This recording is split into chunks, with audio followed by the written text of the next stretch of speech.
May mga tao pa ring hindi naniniwala sa Diyos o kailangan pa ng patunay bago maniwala. Iniisip nila na obligasyon ng Diyos na magpakita ng mga ebidensya bago sila maniwala. Sabi nga sa Awit chapter 14 verse 1, wala namang Diyos ang sabi ng hangal sa kanyang sarili. Silang lahat ay masasama, kakilakilabot ang kanilang mga gawa. Walang gumagawa ng mabuti, wala.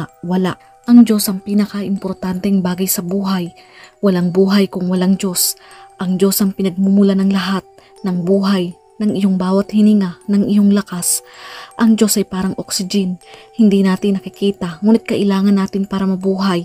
Ang buhay na walang Diyos ay katulad ng isang walang talas na panulat. Ibig sabihin ay walang direksyon at layunin. Ang mga taong hindi naniniwala na may Diyos at hindi tumanggap sa Panginoong Hesukristo bilang Diyos at tagapagligtas ng kanilang buhay ay naging matigas ang mga puso. Masyado silang naging sutil, masyadong tiwala sa kanilang sarili at naging mapagmataas. Sila'y sasailalim sa walang hanggang kaparusahan. Sabi sa Mateo chapter 13 verse 47 to 50, ang kaharian ng langit ay katulad din ng isang lambat na inihagi sa dagat at nakahuli ng sari-saring isda. Nang mapuno ang lambat, hinila ito sa pampang. Naupo ang mga tao habang tinitipon nila sa sisidlan ang mabubuting isda at itinatapo naman ang mga isdang hindi mapapakinabangan. Gayon din ang mangyayari sa katapusan ng daigdig.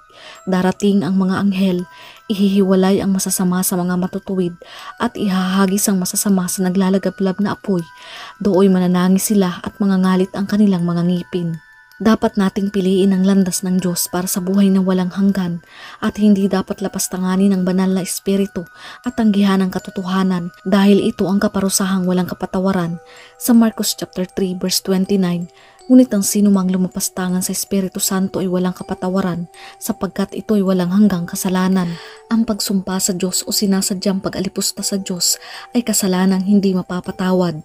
Mga kapatid, kung ang isang tao ay nakadinig na tungkol kay Jesus at piniling tanggihan siya, pinili niyang tanggihan ang kaligtasan. Napakalungkot na talikdan ng hindi kapanipaniwalang kaloob na kaligtasan na nais ng Panginoong Hesukristo na ibigay sa atin. Tandaan mo kapatid, ang nag-iisang kasalanan na walang kapatawaran sa panahon ngayon ay ang patuloy na hindi pagsampalataya. Wala nang kapatawaran pa sa isang tao na namatay ng walang pananampalataya. Ngayon hanggang may pag-asa pa, habang may hininga ka pa, buksan mo ang puso mo sa Diyos. Magpakumbaba kang lumapit sa Kanya. Sa araw na ito, kung marinig ninyo ang Kanyang tinig, huwag ninyong patigasin pa ang inyong mga puso. Hindi kayo dapat maging mangmang at mapagmataas, kundi isang taong sumusunod sa patnubay ng banal na espiritu at nananabik at naghahanap sa katotohanan. Sa ganitong paraan lamang kayo makikinabang sa buhay na walang hanggan. Ang tanggihan ng nag-iisang daan sa kaligtasan ay ang pagpili sa sarili sa isang walang hanggang kaparusahan sa impyerno. At dahil doon, hindi sila mapapatawad ng Diyos. Tinitiyak sa atin ng Diyos na nagpapatawad siya ng anumang uri ng kasalanan, gaano man ito kalaki.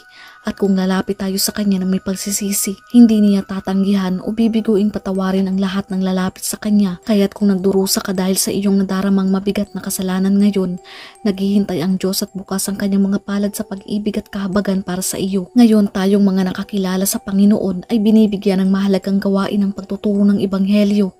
Dapat tayong manalangin para sa ating mga kaibigan at kamag-anakan na hindi naniniwala sa Panginoon.